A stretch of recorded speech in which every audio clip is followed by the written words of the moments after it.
ऐसा भोजन कभी नहीं खाया, ऐसा भंडारा हो ये भगवान, ऐसा स्वादिष्ट भोजन। और सब कहें जय हो कबीर जी की। वह कबीर की बड़ी दया कर, उसने बड़ा भोजन करवाया। और साथ में वो बंजारे एक मोहर दें और एक दोहर दे विदाई इस केस में भोजन खाते ही वो नारे गुण गाते जा। अब सिकंदर लोधी ने देखा भाई ये क्या, ये भंडारा कौन कर रहा है, कि ये कबीर की तरफ से चिट्ठी गई थी, कबीर दुल्हे की तरफ से वो कर रहा है। वो कहाँ है कि उसका तो पता नहीं, पर उसका एक मित्र बैठा है सामने टेंट में। सिकंदर लोधी गए वहाँ, भगवान केसो रूप में बैठे थे, एक दूसरे रूप में, बंजारे के रूप। तब उन्होंने पूछा सिकंदर लोधी ने कि कबीर जी कहाँ हैं, आप कौन हो। परमेश्वर ने यानी केशव रूप में प्रेजेंट परमात्मा ने कहा कि मैं केशव नाम है मेरा, और मैं कबीर जी का मित्र हूँ। मेरे पास एक पत्र गया था कि एक छोटा सा भंडारा है, कुछ सामान लेते आइएगा। और ये दास उनके आदेश से हाजिर है। सिकंदर लोधी ने पूछा कि परमात्मा क्यों नहीं आए, कबीर जी कहाँ हैं, वो क्यों नहीं आए, क्या कारण है। तो उस केशव ने कहा कि उसका दास जो बैठा है उनको आने की क्या आवश्यकता है, वो विश्राम कर रहे हैं अपने घर पे। अब सिकंदर लोधी पे डटा नहीं गया, वहीं पहुंच गए और दरवाज़ा खटखटाया कि प्रभु दरवाज़ा खोलो। तब वो रविदास जी कहने लगे भगवान ये तो यहाँ भी आगे, दरवाज़ा खटखटा दिया। उन्होंने सोचा वो आगे रोटी खानी है। अब कबीर जी बोले भाई बोलिए मत ना कुंडी खोलिए और चुप करके मंत्र कर दो, या किसी प्रकार आज का दिन पूरा हो, रात को भाग जाएंगे, अपन चल पड़ेंगे कहीं दूर जाकर बसेंगे। अब ये लीला कर रहे थे भगवान। कहते हैं परमात्मा करे करा वसाइया, मन में लहर उठा दादू से दर जीव के आप बगल हो जा। अपने को छुपाए रहता है, सबका पालन करता है, अपना नाम नहीं लेत। फिर दोबारा आवाज लगाई कि दरवाजा खोलो, परवरदिगार आपका दास आया है सिकंदर लोधी। कबीर जी ने कहा कि राजन, परमेश्वर कबीर देव ने कहा कि राजन मैं बहुत दुखी कर लिया हूँ, यहाँ के जो जितने भी गुरु पीर ब्राह्मण और ये मुसलमानों के पीर हैं, और मैं दरवाज़ा नहीं खोलूँगा क्योंकि मेरे नाम से झूठी चिट्ठी डालकर 18 लाख व्यक्ति यहाँ एकत्रित कर दिए हैं। मेरे पास तो परिवार का भोजन भी नहीं है, पूरा मुश्किल से कपड़ा बुन के काम चला रहा हूँ। मुझ गरीब के साथ कैसा जुल्म कर दिया। मैं तो भगवान आज रात होते ही यहाँ से अपने बच्चों को लेकर कहीं दूर चला जाऊँगा, इसलिए मैं दरवाज़ा खोलूँ नहीं। तब सिकंदर लोधी कहने लगा भगवान आप किसी और को बहका सकते हो, अपने इस दास को नहीं। मैं जान चुका हूँ आपको, हे परमात्मा आप किसी और को बहका सकते हो। हे परवरदिगार आपने वहाँ जय जयकार कर रखी, ऐसे भंडारा लगा दिया और 18 लाख व्यक्ति जीवन लाग रहे, भोजन पा रहे। एक बार आपके दर्शनाभिलाषी हैं, आप दर्शन दीजिए उनको। सभी कह रहे हैं वो ऐसा कौन है, वो महापुरुष कौन है, वो सेठ महान आत्मा जिसने इतना सुंदर भोजन और इतना जो है ना दान कर दिया हमारे को।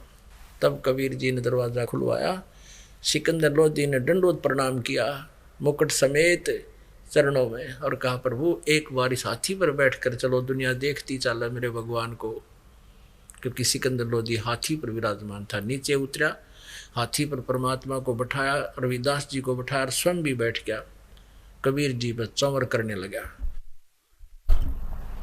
जो ही कबीर परमेश्वर जी अपनी झोंपड़ी से बाहर आए, कुटिया से, आसमान से फूलों की वर्षा होने लगी, सुगंधित फूलों की वर्षा। पूरे मेले में चले गए, सब जय जयकार करें कि ये है कबीर जी। इस पर सिकंदर लोधी चंवर करे, यो राजा चंवर करे ना, ये है वो कबीर जी। और सबको 18 लाख व्यक्तियों को 3 दिन और 3 रात भोजन कराया। और सबको प्रत्येक भोजन के बाद ऐसे ही एक दोहर और एक मोहर दे रहे थे। तीसरे दिन जब वो चलने लगे, दोनों रूप में परमात्मा डबल रोल में खड़े हैं, केशव और कबीर रूप में। सिकंदर लोधी खड़ा, शेख तकी खड़ा। शेख तकी की तो माँ सी मर गई जब ने देखा जय जयकार हो रही भगवान कबीर साहिब की। उस ईर्ष्यालु दुष्ट की उसके समझ में नहीं आया कि इसे भगवान को छोड़कर तू क्या बकवास कर रहा है। परमात्मा की वाणी में है कि राज तजना सहज है, सहज त्रिया का ने। मान बढ़ाई ईर्षा दुर्लभ तजनाई।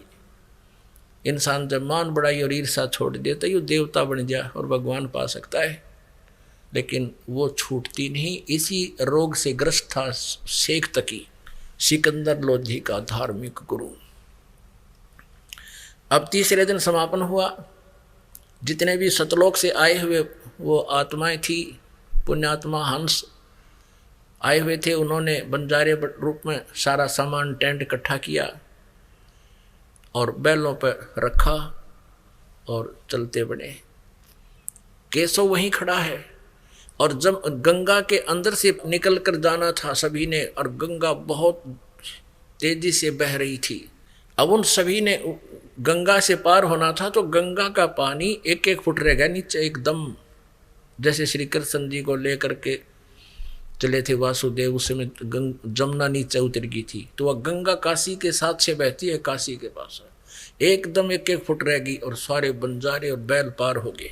अब कुछ देर के बाद वहाँ वो परमेश्वर कबीर जी और उन्हीं का यानी डबल रोल केशव जी और साथ में सिकंदर लोधी और शेख तकी और कुछ व्यक्ति बहुत से काशी के खड़े।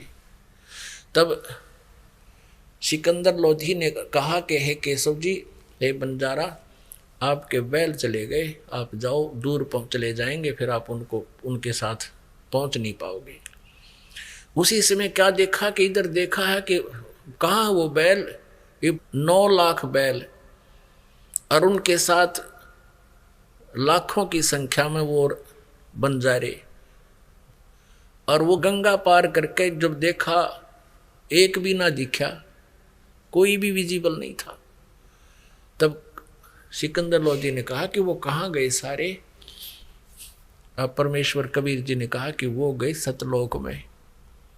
और उसी समय जो केशव रूप में खड़ा थे परमात्मा दूसरे रूप में, वो केशव वाला स्वरूप कबीर परमेश्वर जी के शरीर में समावेश कर गया। अकेले कबीर जी रह गए। बोलो सतगुरुदेव की जय। अब यहां परमात्मा कहते हैं, अब शेख तकी ने बोला इसे ऐसे भंडारे में 100 कर दूं, इसको के नारे कर दिए, आप राजा हो, आप पता नहीं कितना कुछ कर दो, इसने क्या किया है, तो डुप्लीकेट सा काम करे। अब परमात्मा सूक्ष्म वेद की वाणी में कहते हैं, कोई कहे जग जो नार करी है, कोई कहे महोछा। महोछा कहते हैं जो किसी मजबूरी में किसी के बताने पर थोड़ा बहुत धर्म पुण्य करना पड़ता है, उसकी मजबूरी सी होती है। और जग जौनार होती है जो खुले दिल को विशेष खुशी की उपलब्धि में करता है। किसी का पुत्र हो जाता था, वो कोई बहुत गुणा भंडारा करता था, वो खुशी से होता था। तो यहाँ क्या बताते हैं, कोई कहे यज्ञ जौनार करी है, खुले दिल से भाई भंडारा किया, कोई कहे महोछा, ये तो महोछा सा किया है जैसे कोई मृत्यु पर करते हैं मजबूरी में। और कहते बड़े बड़ाई दिया करें, ये गाड़ी काटे ओछा। कहते महान आत्मा ही दूसरे की बड़ाई कर सकता है, और नीच आत्मा तो कितना अच्छा आदमी है उसकी बुराई ही करता है, गालियां निकालता है। ऐसी स्थिति थी उस शेख तकी की। तो यहाँ इससे ये सिद्ध हुआ है, साईं इतना दीजियो जिसमें कुटुंब समावे, हम भी भूखे ना रहें, अतिथि न भूखा जावे। अब परमात्मा कबीर जी ने बताया है कि उस समय मेरे घर पर 18 लाख अतिथि आ गए, वो भी 3 दिन की टेक दी उन्हें लाठी, 3 दिन के जोड़े रख दिए, 3 दिन का आदेश है भोजन करा। वो 18 लाख अतिथियों को वो मोहन भोजन कराया परमात्मा ने, जो इस पृथ्वी पर उपलब्ध नहीं। ये हमें संदेश दे रहे हैं परमात्मा उदाहरण दे करके, तुम यदि मेरे तरह ऐसे जैसे मैं लीला करके जा रहा हूँ एक नेक नागरिक की तरह रहो, बुराई सब त्याग दो, अन्य पूजाएं मत करो। जो साधना जो भक्ति परमात्मा ने बताई, जो स्वयं लीला करके दिखाते थे, वैसे तुमको क्या जरूरत है। कहते हैं ऐसे तुम करते रहोगे तो उस समय आपके रिक्वायरमेंट ऑफ फैमिली, यानी आपके कोई भी आवश्यकता होगी वो सारी पूरी होगी। और ऐसी भी कोई आपत्ति आई तो नो टालूंगा, जैसे वो भंडारा करके दिखा दिया। तो परमात्मा कहते हैं तुमने अगर कोई मांगना भी है मेरे से, ऐसे मांगो और ऐसी साधना कीजिए, आपके भाग्य में ना होगा तो दूंगा, लेकिन दूंगा इतना जितना तुम्हें हानि ना कर जावे। पुणात्माओं, इससे आगे और के मांगेंगे? आई आपत्ति टल जा, 2 दिन की गुजरान जगत में जड़े बिरानी आ गिरे। अब क्या मांगो, कुछ थिर ना रहाई, देखत नैन चला जग जाई। 1 लाख पूत 1.25 लाख नाती, उस रावण के दीवान बाती। आवत संग ना जात संगाती, क्या भया दर बांधे हाथी। राजाओं को कहते हैं कि हो गया, हाथी द्वार पर बांध के तू एक अपनी महिमा दिखा रहा है। और कहते हैं सर्व सोने की लंका थी वह रावण से रणधीरम। कहते हैं भक्ति बिना क्या होता है, ये भ्रम रहा संसार। और रति कंचन पाया नहीं, रावण चलती बार। ये माया जिसके पीछे सारा जीवन नष्ट कर देते हो, लाखों पाप कमाते हो, ये आपके साथ नहीं जा सकती। आपके साथ आपका किया हुआ पुण्य धर्म और ये भक्ति साथ जाएगी। धर्म तो 10 का नहीं 10 के 3 लोक, और खैरायत में खैर है कीजिए आत्मपोख है। जो सत साधना नहीं करते और जो साधना बिल्कुल नहीं करते, उनके बारे में कहते हैं, कहे कबीर अंत की बारी, जैसे हाथ झाड़ कर चला जुआरी। जब तुम यहाँ से शरीर त्याग कर जाओगे, जो भक्ति नहीं करते, केवल माया जोड़न में लग रहे हो, रावण की तरह कहते हैं सारी सोने की लंका थी, 1 रति कंचन 1 ग्राम सोना साथ नहीं ले जा सका वो। और भक्ति सत बनी नहीं, सही साधना नहीं की, साधना नहीं की, वो भी हानि में। जो शास्त्र अनुकूल साधना नहीं करते, वो भी ऐसे होंगे जैसे जुए में हार जाने के बाद जुआरी पछताता है, आए नाश हो गया, कुछ भी नहीं बचा। कहते हाथ झाड़ जैसे चले जुआरी। इसलिए परमात्मा कहते हैं समझा है तो सर दर पाओ और बहोर नहीं रे ऐसा दाओ। बोलो सतगुरुदेव सत साहिब। बंदी छोड़ कबीर परमेश्वर जी, पूर्ण ब्रह्म, सारी सृष्टि के रचनहार, ये हम सब आत्माओं के जनक हैं, हम सब के पिता हैं। हम अपनी गलती के कारण, हम अपनी नालायकी के कारण इस काल के जाल में फंस गए हैं। और हम अपने परम पिता सर्व सुखदाई दयालु परमात्मा से दूर हो गए। श्रीमद् भगवत गीता अध्याय नंबर 15 के श्लोक नंबर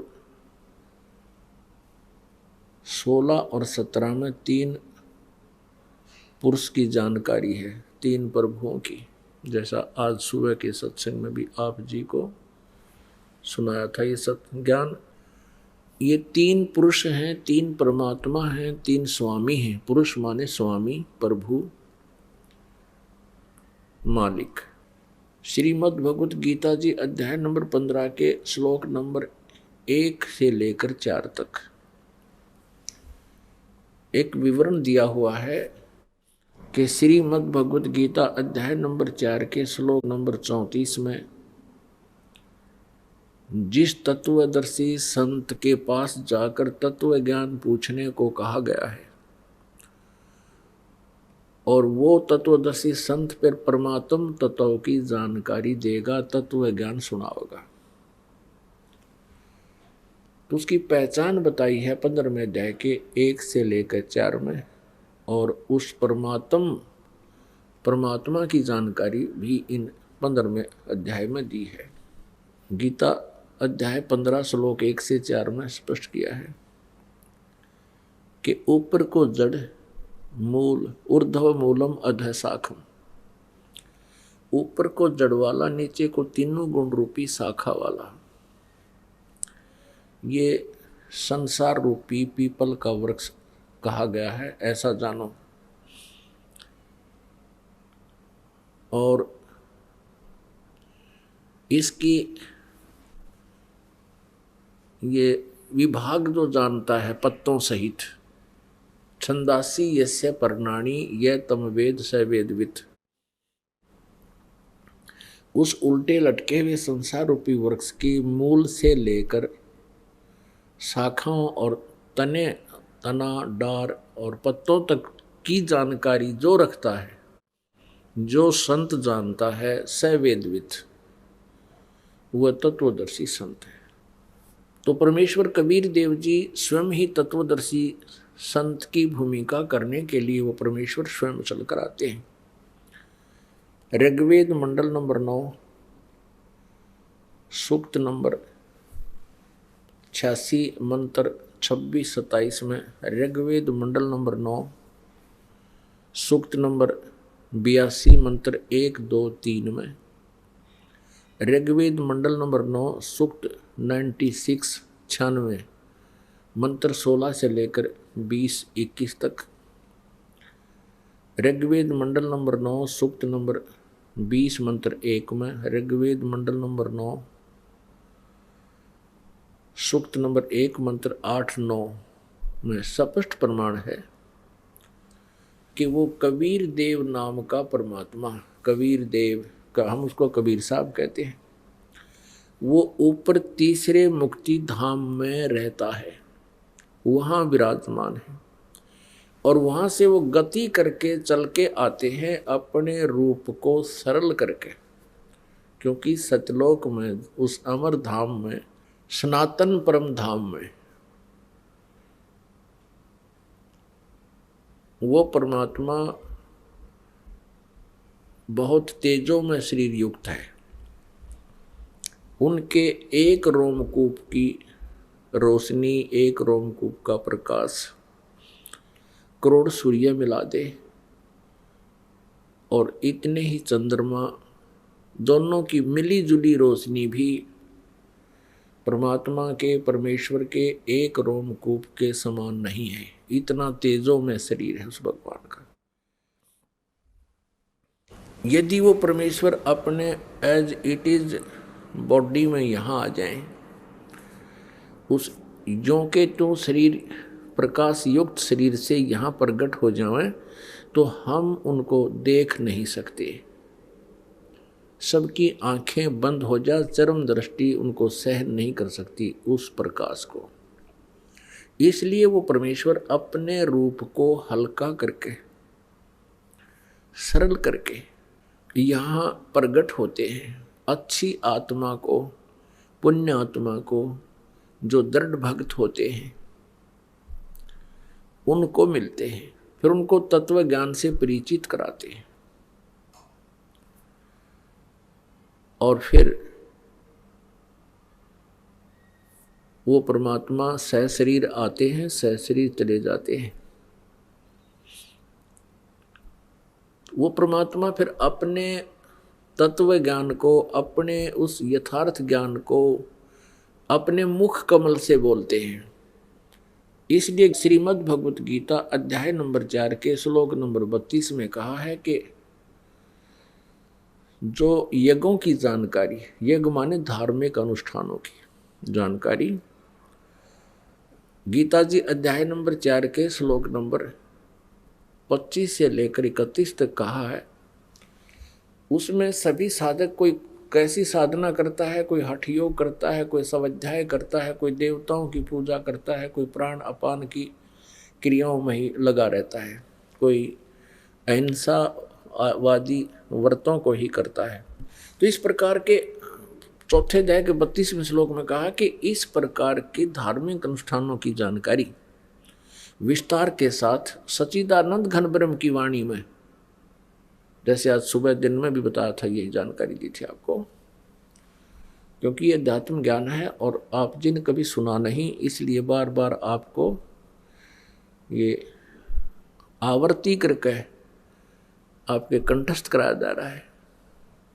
क्योंकि हमने अज्ञान को भी ऐसे ही सुना है, हजारों बार सुन रखा है, फिर वो फाइनल हो गया। वो गलत ज्ञान भी हमने ठीक लगने लग गया। अब सत्य ज्ञान को भी इतना ही सुनना पड़ेगा, तभी ये हमें स्वीकार्य होगा और हम परमात्मा को पहचान पाएंगे।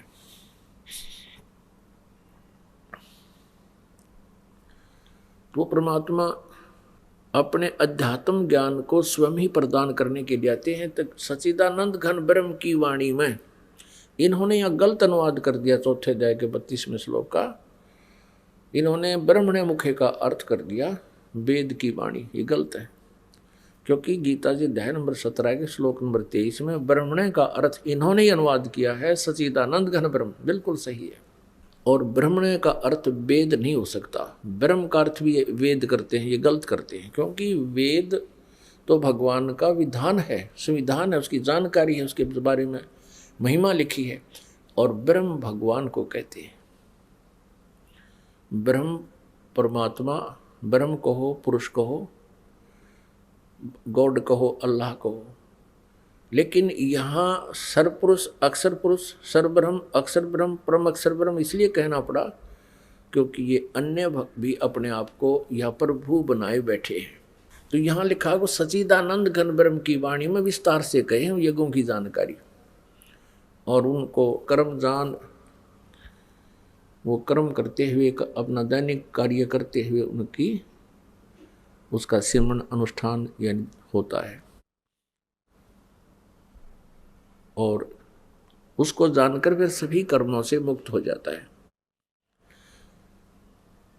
तो वो सच्चिदानंद घन ब्रह्म की वाणी, ब्रह्म ने मुख्य का अर्थ है सच्चिदानंद घन ब्रह्म यानी परम अक्षर ब्रह्म, पूर्ण परमात्मा, सत्य पुरुष के मुखारविंद से उच्चरित वाणी।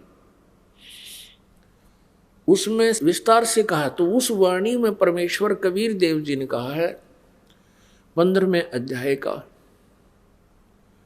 1, 2, 3, 4 इसका, और 16 और 17 में उल्टे लटके हुए संसार की वृक्ष की जानकारी देते हुए परमेश्वर ने बताया है।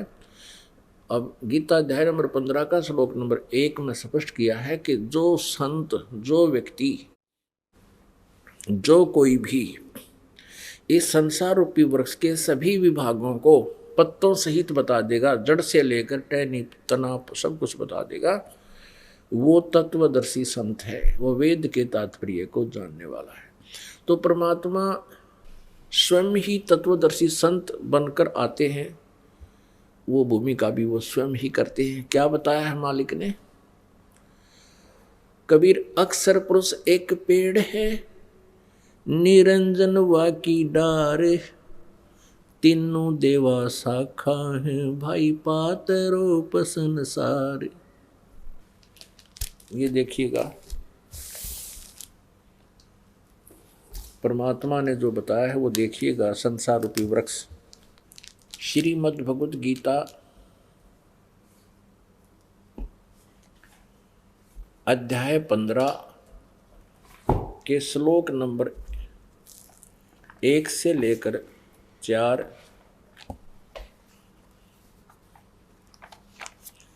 इसमें लिखा है प्रथम श्लोक में 15वें अध्याय के में ऊर्ध्व मूलम अधः शाखम। और परमात्मा ने एक ही दोहे में ये सभी वर्णन कर दिया। ये है श्रीमद् भगवद गीता, जयदयाल गोविंद का इसके अनुवादक है, गीता प्रेस गुरुकुल से प्रकाशित है। ये 15वां अध्याय है, पंचदशों अध्याय। प्रथम श्लोक ऊर्ध्व मूलम अधः शाखम, अश्वत्थम प्राहु अव्यम, छंदासी यस्य प्रणानि यह तम वेद स वेदवित्।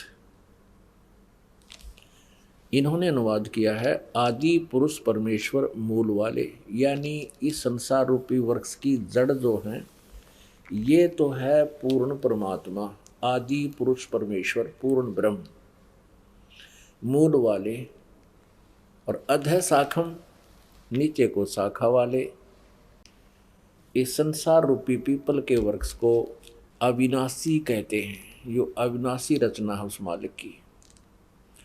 और छंदासी यस्य प्रणानी, जिसके पत्ते वगैरह ये विभाग हैं उसके। ऊर्ध्व मूलम अधः शाखम, ऊर्ध्व मूलम अधः शाखम, अश्वत्थम प्राहु अव्यम, छंदासी यस्य प्रणानी, यानी इसके छंद विभाग जड़, तना, मोटी डार, शाखा और ये पत्ते, प्रणानी माने पत्ते। और जो इस पूरे संसार रूपी वृक्ष की सभी विभागों को बता देता है, इसके छंद यानी विभागों को बता देता है। स वेदवित, वो तत्वदर्शी संत है। परमात्मा ने, कबीर देव जी ने अपनी अमृतवाणी में, सच्चिदानंद घन ब्रह्म की वाणी में कहा है, कबीर अक्षर पुरुष एक पेड़ है, निरंजन वाकी डार, निरंजन इस सर्व ब्रह्म को कहते हैं, सर्व पुरुष को। तीनों देवा रजगुण ब्रह्मा, सतगुण विष्णु, तमगुण शिव जी, तीनों देवा शाखा हैं और पात रूप संसार। परमात्मा ने कितनी सिंपल लैंग्वेज में, साधारण भाषा में बता दिया। 15वें अध्याय का पूरा सारांश कि अक्षर पुरुष एक पेड़ है। ये जमीन से जो बाहर दिखाई देता है जो पोर्शन, उसको पेड़ बोलते हैं। ये सारा एक पेड़ हो गया। अक्षर पुरुष एक पेड़ है। निरंजन वाकी डार, ये सरब्रह्म भी बोलते हैं इसको, सरपुरुष भी, सरब्रह्म, सरपुरुष, सरब्रह्म भी कहते हैं इसको, सरपुरुष भी कहते हैं, काल ब्रह्म भी कहते हैं, डार भी। ये डार है और इसके 3 शाखा हैं। इस सरब्रह्म के, ज्योत निरंजन के ये 3 पुत्र हैं, रजगुण ब्रह्मा जी, सतगुण विष्णु जी, तमगुण शिव जी, और ये पात रूप संसार। ये आगे अन्य प्राणी है, समझो। ये एक एग्जाम्पल है, एक उदाहरण है। और ये जो परमात्मा है पूर्ण, ये जड़ जो है ये परम अक्षर ब्रह्म है, ये परम अक्षर ब्रह्म है। तो इस प्रकार हम इस उल्टे लटके संसार रूपी वृक्ष को जो जानता है सवेदवित, वो तत्वदर्शी संत है। तो परमेश्वर जी ने आकर ये ज्ञान दिया कबीर भगवान ने, और वही ज्ञान दे दिया इस दास को। तो इस पृथ्वी पर आज तक इस रहस्य को बताने वाले परमेश्वर के अतिरिक्त इस दास के ऊपर कृपा की है कोई नहीं था। अन्य संत जो जिनको ये ज्ञान दिया उन्होंने अपनी वाणी में लिपिबद्ध कर दिया। अन्य महापुरुषों को जो परमात्मा आकर मिले थे उनको भी उन्होंने यही ज्ञान दिया था, लेकिन उन्होंने अपनी अमृतवाणी में उनको लिखवा दिया, बोल दिया, और उन वाणी को कोई समझ नहीं सका क्योंकि इसको अभी तक छुपा के रखना था। परमेश्वर कबीर देव जी ने जो अपनी उनकी महिमा में लिखा हुआ है कि वो परमात्मा सतलोक से चल कर आता है, नेक आत्माओं को, अच्छी आत्माओं को, दृढ़ भक्तों को मिलते हैं और उनको तत्व ज्ञान से परिचित कराते हैं। तो उसी दृष्टिकोण से, उसी आधार से, अपनी लीलावश, अपने गुणों के आधार से वो परमात्मा आए कबीर देव जी। और यहाँ कलयुग में किन किन को मिले? आदरणीय मुलुकदास साहिब जी को, आदरणीय धर्मदास साहिब जी को, आदरणीय दादू साहिब जी को, आदरणीय नानक साहिब जी को, आदरणीय गरीबदास साहिब जी को, छुड़ानी वाले, जिला दद्दर हरियाणा, आदरणीय घीसा दास साहिब जी को, गांव खेखड़ा, जिला मेरठ उत्तर प्रदेश वाले को, आदरणीय नामदेव जी को, महाराष्ट्र में जो हुए हैं पुंडरपुर में, उन महात्मा को। तो वो परमात्मा में के इतिहास भी, उनकी महिमा भी, उनकी वेद भी उनके गुणगान करते हुए यही बताते हैं वो परमेश्वर ऐसी लीला करता है, और ऐसी लीला केवल कबीर परमेश्वर जी ने की है। तो इसे सिद्ध है कि यही भगवान है, और उन्होंने आकर के ये ज्ञान बताया, अपने मुखारविंद से बोला। इसलिए सच्चिदानंद घन ब्रह्म की वाणी में वो यथार्थ ज्ञान का है। अब प्रसंग चल रहा है कि हम उस सुखदाई परमात्मा को भूल गए। वो परमात्मा है, परमात्मा उसे कहते हैं जो सुख देता है, दुख नहीं देता। और श्री मद् भगवत गीता अध्याय नंबर 15 के श्लोक 16 और 17 में ये 3 पुरुष बताए हैं, सरपुरुष, अक्षर पुरुष और उत्तम पुरुषत्व अन्य। वो परम अक्षर पुरुष यानी परम अक्षर ब्रह्म कहो, चाहे पुरुष कहो, सरब्रह्म कहो, चाहे सरपुरुष कहो, ये 21 ब्रह्मांड का स्वामी है। इसको सिंपल में ब्रह्म बोल देते थे, क्योंकि जैसे किसी एक विभाग का, जैसे किसी एक महकमे में, जैसे डिस्ट्रिक्ट के अंदर डिप्टी कमिश्नर होता है, उसका एक ऑफिस होता है। उस ऑफिस में जितने भी, उसके कार्यालय में जितने भी कर्मचारी अधिकारी कार्यरत होते हैं, वो एक दूसरे से संबोधन करते हैं कि ये काम, ये कार्य साहब ने बोला है। वो ये नहीं कहते बार बार कि डीसी साहब ने बोला है। उनके लिए अंडरस्टूड होता उनका साहब डिप्टी कमिश्नर या डीसी है। इसी प्रकार कोई एसपी ऑफिस में काम करते हैं तो वो को काम, एक कार्य एक दूसरे को बताते हैं कि ये ऐसा करो, साहब ने बोला है। उनके लिए अंडरस्टूड है एसपी साहब और उनके लिए अंडरस्टूड है डीसी साहब। तो इसी प्रकार यहाँ जो 21 ब्रह्मांड में ब्रह्म जो बोलते थे, ब्रह्म ये यहाँ का भगवान है, स्वामी है, इसलिए ब्रह्म मेन प्रभु हुआ। इनके लिए यही सुप्रीम बोझ था, इनका यू हिसाब था। अब परमेश्वर ने आके इसको बताया कि ये सरपुरुष है, ये तो नासवान प्रभु है। ब्रह्म कहो चाहे प्रभु कहो, स्वामी कहो, मालिक कहो।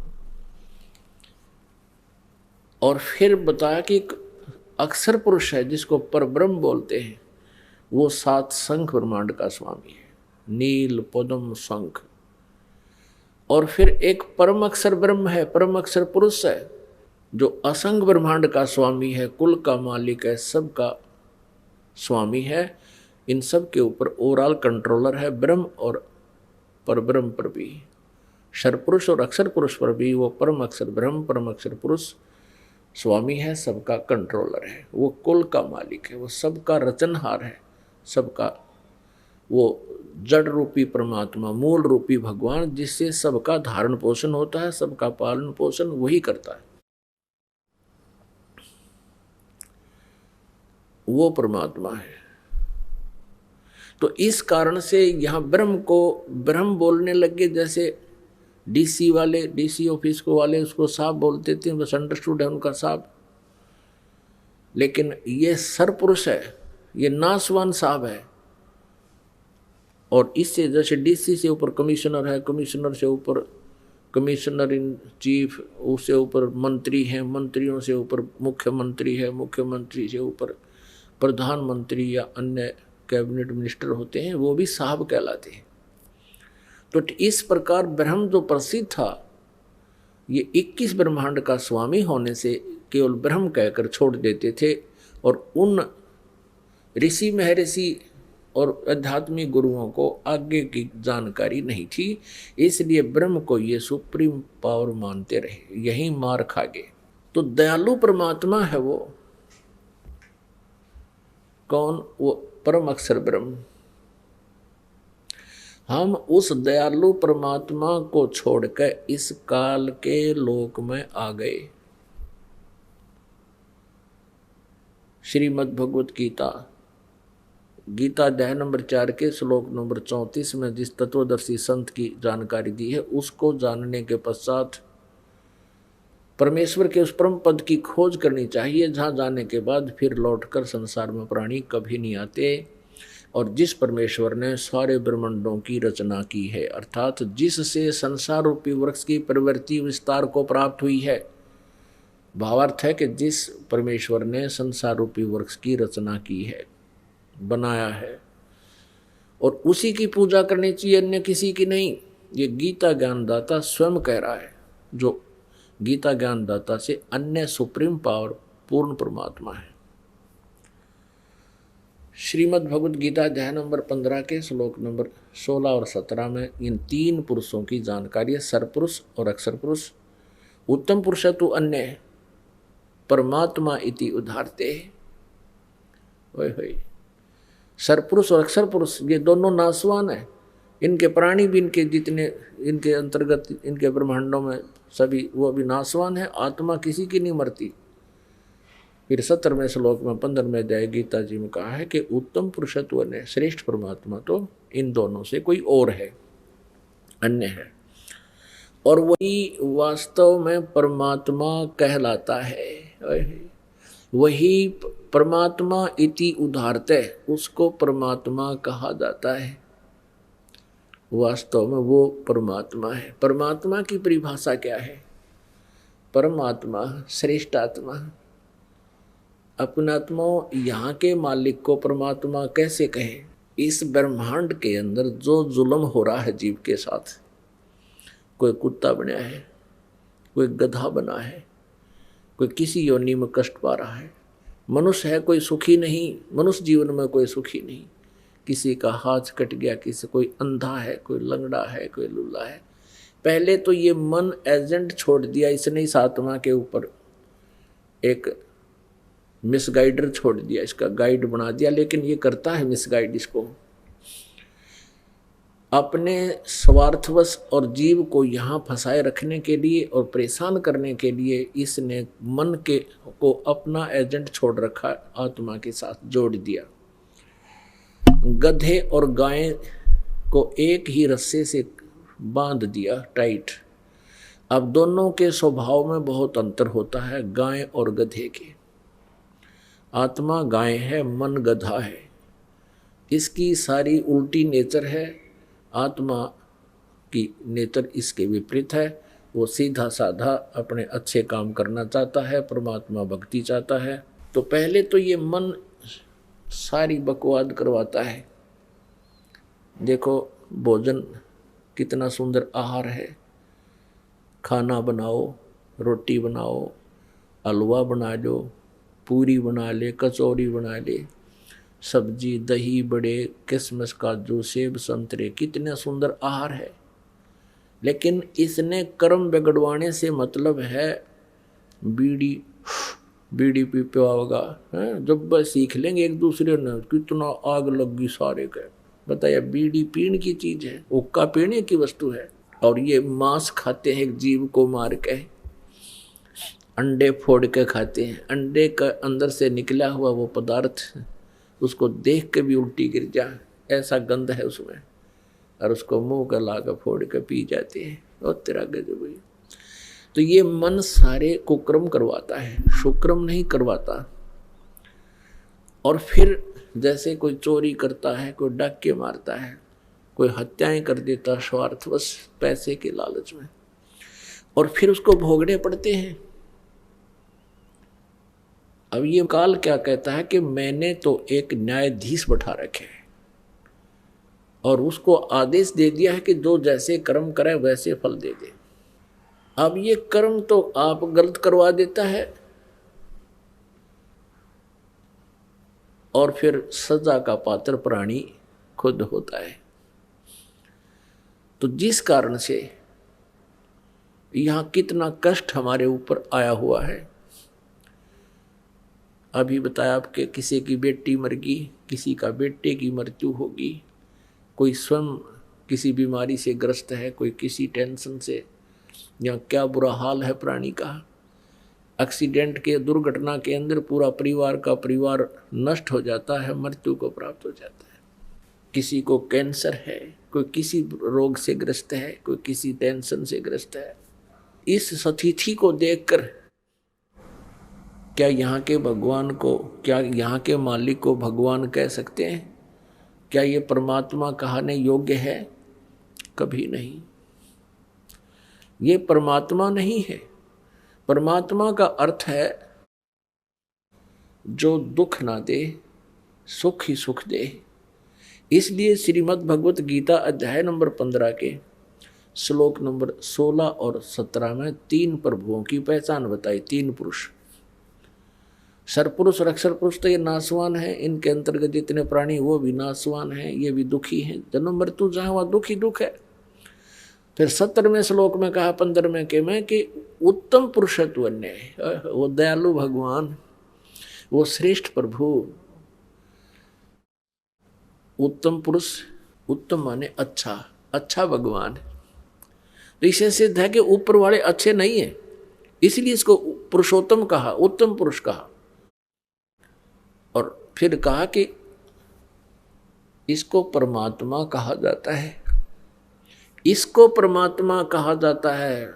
उत्तम पुरुषत्व अन्य परमात्मा इति उदाहरतः, ये परमात्मा कहलाता है। यह लोक तरह आविश्य विवर्ती अवैश्वर है।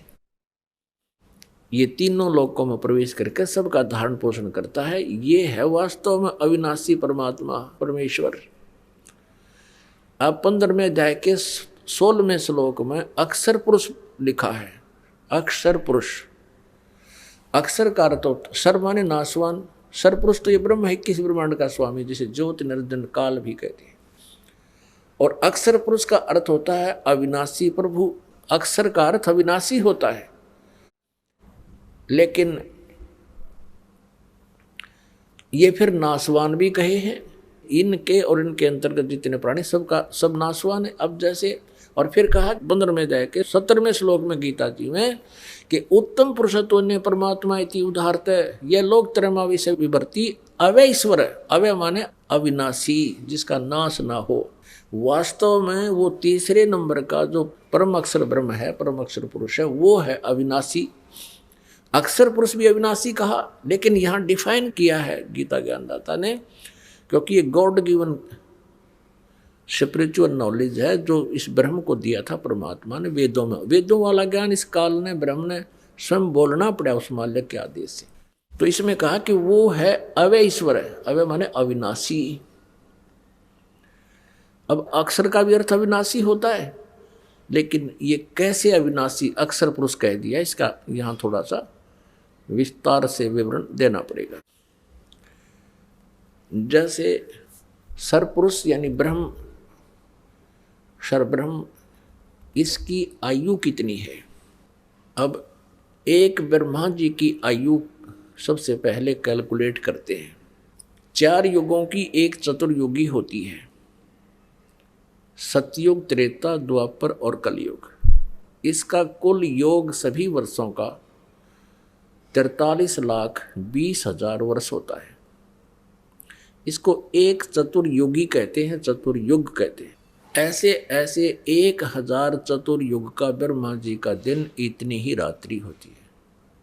और ऐसे बने हुए 30 दिन रात का 1 महीना और 12 महीने का 1 वर्ष। ओहो। और 100 वर्ष की ब्रह्मा जी की आयु, ऐसे 100 वर्ष की। अब ब्रह्मा जी से 7 गुना विष्णु जी की यानी 700 वर्ष ऐसे बने हुए, और विष्णु जी से 7 गुना शिव जी की आयु अधिक 4900 वर्ष की। 4900 वर्ष ऐसे बने हुए। और फिर उसके बाद इन तीनों की मृत्यु होती है। और जैसे ब्रह्मा जी की मृत्यु से पहले ही ये सरपुरुष यानी काल अपनी पत्नी दुर्गा के संयोग से एक पुत्र उत्पन्न कर लेता है। उसी समय उसको कोमा में रखता है। वर्तमान ब्रह्मा की मृत्यु होते ही उसको ऐसे ही रख देगा कमल के फूल पर। फिर उसके नए सिरे से जीवन शुरू होगा। तो ऐसे जब 70,000 बार ये शिव मर जाएंगे, जिसकी आयु ब्रह्मा जी से 49 गुना ज़्यादा, यानी 7 गुना तो विष्णु जी की होगी ब्रह्मा से ज़्यादा, विष्णु जी से ज़्यादा होगी शिव जी की 7 गुना, यानी 49 गुना ब्रह्मा से ज़्यादा आयु है शिव जी की। तमोगुण शिव की, काल के पुत्र, ये तीनों ब्रह्म के पुत्र। तो 70,000 बार जब शिव जी की मृत्यु हो लेगी, तब एक ब्रह्मांड का विनाश होगा। और ब्रह्मलोक में युग काल रहता है, ब्रह्म रहता है, इसकी भी मृत्यु होगी और दुर्गा की भी मृत्यु होगी। वो युग होगा। एक ब्रह्मांड का जो विनाश होता है, 70,000 बार त्रिलोकीय शिव मर जाते हैं, तो ये एक युग होगा किसका? अक्षर पुरुष का। पुण्यात्मा ऐसे ढंग से आपको समझा देगा ये दास इस ज्ञान को, उंगलियों पर आ जाएगा आपके ये सारा। तो ये एक युग होगा अक्षर पुरुष का। ऐसे 1000 युग की अक्षर पुरुष का दिन और इतनी ही रात्रि, ऐसे बने हुए 1000 युग का दिन, इतनी ही रात्रि, फिर 30 दिन रात का महीना, 12 महीने का 1 वर्ष और 100 वर्ष की आयु है इस अक्षर पुरुष की। अब देखो पुण्यात्मा, इतनी लंबी उम्र है इसकी, इसलिए इसको भी अक्षर पुरुष कह दिया। बताओ। और फिर भी इसकी मृत्यु। अब परमात्मा कबीर देव जी अपनी सच्चिदानंद घन ब्रह्म की वाणी में कहते हैं एती उम्र बुलंद मरेगा अंतरे, क्योंकि सतगुरु लगे न कान न भेंटे वो संतरे। एती उम्र बुलंद मरेगा अंतरे, सतगुरु लगे न कान न भेंटे वो संतरे। परमेश्वर कबीर देव जी, सच्चिदानंद घन ब्रह्म जी स्वयं ही तत्वदर्शी संत की भूमिका करने आते हैं, तब अपनी अमृतवाणी में या उनसे जिनको वो मिलते हैं संतों को, वो संत अपनी अमृतवाणी में अच्छी आत्मा जो होती है वो क्या बताते हैं कि इतनी लंबी उम्र भी हो जाएगी तो भी अंत में मृत्यु होगी। क्यों होगी? क्योंकि सतगुरु लगे न कान न भेंटे वो संतरे। सतगुरु नहीं मिले, तत्वदर्शी संत नहीं मिले, सतगुरु नहीं मिले, जिस कारण से इतनी लंबी उम्र वाला व्यक्ति भी होगा कोई, उसकी भी मृत्यु होगी। अब गीता जी अध्याय नंबर 15 के श्लोक नंबर 1 से 4 में यही कहा है कि तत्वदर्शी संत वो होगा जो उल्टे लटके हुए संसार रूपी वृक्ष के सभी विभाग बता देगा। और वो परमेश्वर कबीर देव जी ने स्वयं आकर बताया, अक्षर पुरुष एक पेड़ है, निरंजन वा की डार, तीनों देवा शाखा है, ये पात्र संसार। फिर ये कहा कि उसके पश्चात उस परमेश्वर के परम पद की खोज करनी चाहिए, जहां जाने के बाद फिर लौट कर कभी संसार में नहीं आते। और जिस परमेश्वर ने सारे ब्रह्मांडों की रचना की है वो वही पूजा के योग्य है, उसकी पूजा करो, नथिंग एल्स। गीता ज्ञानदाता कहते हैं। तो यहां पुण्यात्माओं ये स्पष्ट हो गया कि इसको अक्षर पुरुष इसलिए कहा है कि इसकी उम्र लंबी घनी है। जैसे एक तो सफेद मिट्टी चीनी होती है, जिसको चीनी का बोलते हैं, कप, वो तो अंडरस्टूड है, हाथ से छूट गया और पक्के फर्श पर गिर गया, गिरते टुकड़े टुकड़े हो जाएगा। ये सतिथि तो समझो सरपुरुष की, ब्रह्म की, और इसके अंतर्गत जितने प्राणी हैं इनकी इतनी उम्र है। हालांकि हमारी दृष्टिकोण से तो बहुत लंबी उम्र है इनकी। ब्रह्मा जी का एक दिन 1000 चतुर्युग का, एक चतुर्युग में हमारे वर्ष यहाँ के 43,20,000, और फिर 100 वर्ष की उम्र उसकी उत्तराग जो। और फिर भी इनकी उस पूर्ण परमात्मा और अन्य उस तुलना से क्या बताते हैं, ये तो ऐसी उम्र है ब्रह्म तक की, इसकी सतिथि इनकी बॉडी की समझो ये चीनी का बना हुआ प्लेट होया करें, प्लेट है, कटोरी हो, कप है। और अक्सर पुरुष समझो स्टील की बॉडी है इसकी, ये समझ लो, चाय पीने का कप समझ लो। अब वो गिरजा तो टूटा नहीं, जल्दी सी वो खराब हो रही क्योंकि स्टील है, लेकिन स्टील को भी जंग लगेगा, इस्पात को भी जंग लगेगा, उसका समय बहुत लंबा होता है। इसलिए इसको अविनाशी इसको भी कह दिया, लेकिन ये वास्तव में अविनाशी नहीं है, इसका विनाश होगा। और अक्सर पुरुष तो उत्तम पुरुषत्व ने। अब तीसरी धातु सोना होती है, स्वर्ण, गोल्ड। अब उसको ना जर लगे ना कुछ हो, कितने वर्ष रखे रखो। तो ऐसे इन भगवानों की सतिथि से परिचित होने के लिए अब इसको अक्षर पुरुष कहा है। गीता अध्याय नंबर 15 के श्लोक नंबर 16 में सरपुरुष और अक्षर पुरुष। सरपुरुष ये ब्रह्म है, अक्षर पुरुष ये परब्रह्म है, जो 7 संग ब्रह्मांड का स्वामी है। इसको अक्षर माने अविनाशी भगवान कह दिया, लेकिन फिर बताया कि इनकी मृत्यु है, इनकी भी, इनके अंतर्गत जितने प्राणी सबके स्थूल शरीर नाशवान है, जीवात्मा मरती नहीं। 15वें अध्याय के 17वें श्लोक में कहा है कि उत्तम पुरुषत्व ने परमात्मा इति उदाहरते ये लोग तरम अविश्य विभर्ति अवय ईश्वर है। वो है वास्तव में अविनाशी परमात्मा। होय होय। गीता जी अध्याय नंबर 8 के श्लोक नंबर 17 में कहा है कि ब्रह्म ने, यानी इस परब्रह्म को यहाँ ब्रह्म ने कहा है, उस परब्रह्म के, यहाँ ब्रह्मा का नहीं, इन्होंने उसका अर्थ ब्रह्मा का रखा, गलत किया है। और उसमें चतुर्युग भी नहीं है, अनुवादकर्ताओं ने चतुर्युग लिख दिया, उसमें ओनली युग लिखा है। ये देखिएगा, श्रीमद् भगवद गीता, गीता प्रेस गोरखपुर से प्रकाशित है, जयदयाल गोविंद का इसके अनुवादक है।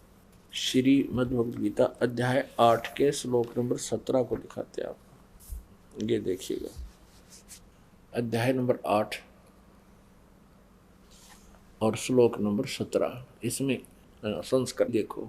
सहस्र युग पर्यंत, इसमें सहस्र चतुर्युग नहीं लिखा, सहस्र युग पर्यंतम, अह माने दिन, यत मान जो, ब्रह्मण्य माने अक्षर पुरुष। यहाँ ब्रह्मण्य का अर्थ इस अक्षर पुरुष यानी परब्रह्म की तरफ संकेत, क्योंकि यहाँ आयु से संबंधित है, इसकी आयु है, इसलिए इसको परम अक्षर ब्रह्म यहाँ नहीं कहा जा सकता। वैसे ब्रह्मण्य का अर्थ बड़ा भगवान, ब्रह्मण्य माने ब्रह्म से जो बड़ा है, ये परब्रह्म भी इससे बड़ा है, और परम अक्षर ब्रह्म वो परमात्मा पूर्ण ब्रह्म वो भी इससे बड़ा है।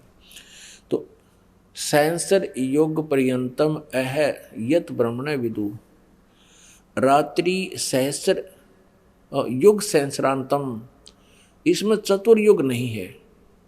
ते अहोर विद अहोरात्र विद जना, इसका अर्थ है, इन्होंने अनुवाद गलत किया है। इन्होंने यहाँ लिख दिया ब्रह्मा का जो एक दिन है उसको 1000 चतुर्युग की अवधि वाला, जबकि मूल संस्कृत में चतुर्युग नहीं है, ओनली युग है, नोट चतुर्युग। इन्होंने अनुवाद अपने ज्ञान से यहाँ पर घुसोड़ दिया, चतुर्युग नहीं, 1000 युग की अवधि है। ये अक्षर पुरुष की जानकारी है यहाँ पर ब्रह्म से आगे। और इतनी ही रात्रि, रात्रि भी 1000 चतुर्युग नहीं है, ओनली युग सहस्रांतम, सहस्र माने 1000 युग के अंत वाला, अवधि वाला, 1000 युग की अवधि वाली रात्रि है।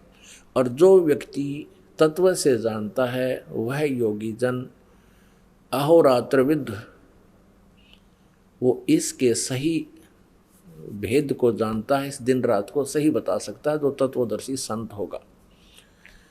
अब ये स्पष्ट हो गया कि इन्होंने अनुवाद में बहुत गड़बड़ी कर रखी है अपनी अज्ञानता के कारण। यह चतुर्युग नहीं आना चाहिए।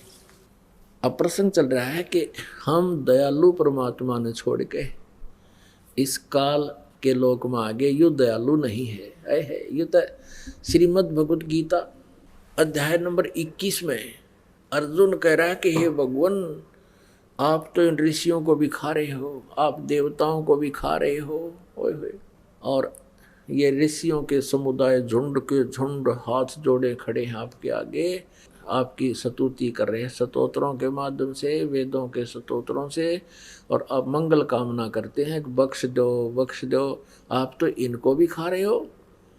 अध्याय नंबर 11 के श्लोक नंबर 32 में गीता ज्ञानदाता श्री कृष्ण में प्रवेश करके कह रहा है कि मैं काल हूँ अर्जुन, और सबको खाने के लिए आया हूँ। और अर्जुन कहता है भगवान, कुछ तो आपकी जाड़ा में लटक रहे हो और कुछ को आप खा रहे हो, वो सब तो आपके मुंह में समा रहे हैं। ये खुद का मैं काल हूँ। अर्जुन का तुम तो उनको भी खा रहे हो जो आपकी स्तुति कर रहे हैं। पुण्यात्मा, जब तक हम इस काल के इंद्रजाल को नहीं समझाएंगे हम भक्ति नहीं कर सकते। हम यहीं इस काल के ही इस भूल भुलैया में, इसके ये इस चकाचौंध में यही भूले रहेंगे और जीवन व्यर्थ कर जाएंगे। परमात्मा के ज्ञान को समझकर फिर परमेश्वर कबीर देव जी की शरण में रहते हुए, मर्यादा में रहते हुए आप अपनी सच्ची भक्ति करते रहना। आपको यहाँ के सुख भी सबसे ज़्यादा मिलेंगे, लेकिन वो उतने ही देगा भगवान जितने आपको आवश्यक होंगे। तो ऐसे आप इसका करके देखना भक्ति भगवान सतपुरुष की। तो कहने का भाव ये है कि वो दयालु भगवान है और ये काल भगवान है जहाँ हम रह रहे हैं। और ये खुद भी कहता मैं सबको खाने के लिए आया हूँ, मैं काल हूँ, मैं प्रवृत्त हुआ हूँ। तो यहाँ कोई भी ऐसी व्यवस्था हमें नहीं लगती जिसके हम परमात्मा को दयालु कह सकें, यहाँ के मालिक को। हम जिस आधार से ये कह सकें ये भगवान दयालु है, और कोई दयालुता भी करता है तो वो परमेश्वर पूर्ण ब्रह्म ही यहाँ आता है, हमें विधि बताते हैं और उनके अनुसार हम यहाँ क्रिया करते हैं, तो इस काल का जो नियम है वो भी स्थिर हो जाता है। काल का नियम है कि जिसकी जितनी आयु निर्धारित है उसकी मृत्यु उस समय निश्चित होगी, और जिसको कोई आपत्ति आनी है उसके प्रारब्ध में संस्कार में है तो वो भी उसने भोगनी ही पड़ेगी। और पूर्ण परमात्मा सतपुरुष कबीर देव जी की शरण में इस दास के माध्यम से यथार्थ मंत्र का जाप करते हुए मर्यादा में रहोगे, आप जी के ऊपर कोई आपत्ति आपके प्रारब्ध वाली नहीं आएगी।